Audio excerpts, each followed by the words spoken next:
Hello అండి, welcome to my channel. ఈరోజు నేను రోజుకి అరగంట గ్యాస్ ఎలా సేవ్ చేసుకోవాలో చూపిస్తానండి.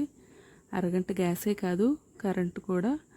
మనం అన్నం వండుతాం కదా, మనం గ్యాస్ మీద వండుతాం, రైస్ కుక్కర్లో వండుతాము. దాన్ని అరగంట గ్యాస్ ఎలా సేవ్ చేసుకోవాలో, దానికి ఏం చేయాలో నేను ఇప్పుడు చూపిస్తాను. ఇప్పుడు నేను వీడియోలో చూపిస్తున్నట్టు ఒక బాక్స్ తీసుకోండి.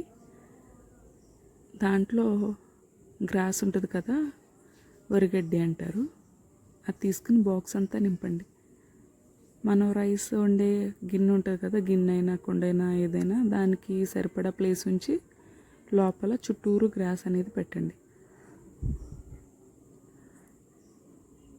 ఈ గ్రాస్ అనేది పెట్టడం వల్ల హీట్ అనేది బయటికి వెళ్ళదండి. మనం ఏం చేస్తామంటే ఉడికే అన్నం ఉంటుంది కదా, ఆ కుండ తీసుకొచ్చి దీంట్లో పెట్టేసి పైన మూత వేసేస్తాము. అది చేయడం వల్ల దీంట్లో నుంచి వేడి అనేది బయటికి వెళ్ళదు. మన రైస్ ఉడికేటప్పుడు వేడి ఎంత అయితే ఉందో అది బయటికి వెళ్ళకుండా ఉంటే ఆ వేడే సరిపోతుందండి రైస్ కుక్ అవ్వడానికి. ఇచ్చిన టెక్నిక్తో మనం రోజు అరగంట గ్యాస్ సేవ్ చేయొచ్చు. గ్యాస్ అనే కాదు, రైస్ కుక్కర్లో ఉండేటప్పుడు కూడా అన్నం ఉడికే టైంలో తీసుకొచ్చేసి దీంట్లో పెట్టేసి పైన పిల్లో కవర్తో కవర్ చేస్తే అప్పుడు మనం గ్యాస్ అనే కాదు, కరెంట్ కూడా సేవ్ చేయొచ్చు. ఇలా మీరు ఒకసారి చేసుకున్నారంటే కిచెన్లో పెట్టుకుంటే రోజు యూజ్ చేయొచ్చండి. ఇది ఒక 10 మినిట్స్ పట్టిద్ది అంతే చేయడానికి, ఎక్కువ టైం కూడా ఏం తీసుకోదు. కిచెన్లో కూడా స్పేస్ ఏం ఎక్కువ అవసరం లేదు. ఒకసారి మీకు నచ్చితే ఒకసారి ట్రై చేయండి. ఇప్పుడు ఒక ఓల్డ్ పిల్లో కవర్ ఉంటుంది కదా, అది తీసుకోండి.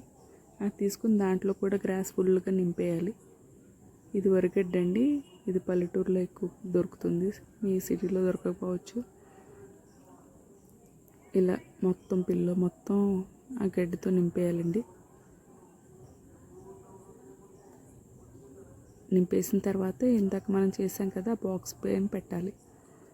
ఇప్పుడు అంతా అయిపోయిన తర్వాత చూడడానికి పిల్లో కవర్ ఇలా కనిపిస్తుందండి, లోపలంతా గ్రాస్ ఉంటుంది. దాన్ని ఇప్పుడు మనం తీసుకెళ్ళి ఇందాక చేసాం కదా బాక్స్లో గ్రాస్ పెట్టి దాని పైన పెట్టేయాలి.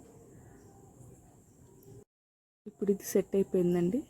ఇప్పుడు కుకింగ్ ప్రాసెస్ ఏంటో అది ఎలా చేయాలో నేను ఇప్పుడు మీకు చూపిస్తాను.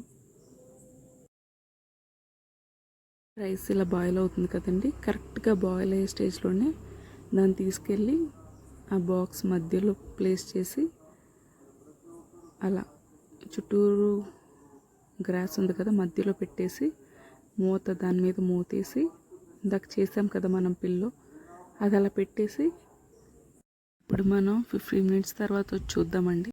15 మినిట్స్ అయిపోయిందండి. ఇప్పుడు రెడీ అయిందో లేదో చూద్దాం. మెల్లగా గిన్నెని తీసేసి రెడీ అయిందో లేదో చూద్దాం. మనకి రైస్ వేడివేడిగా కావాలంటే దాంట్లోనే ఉంచేయచ్చండి.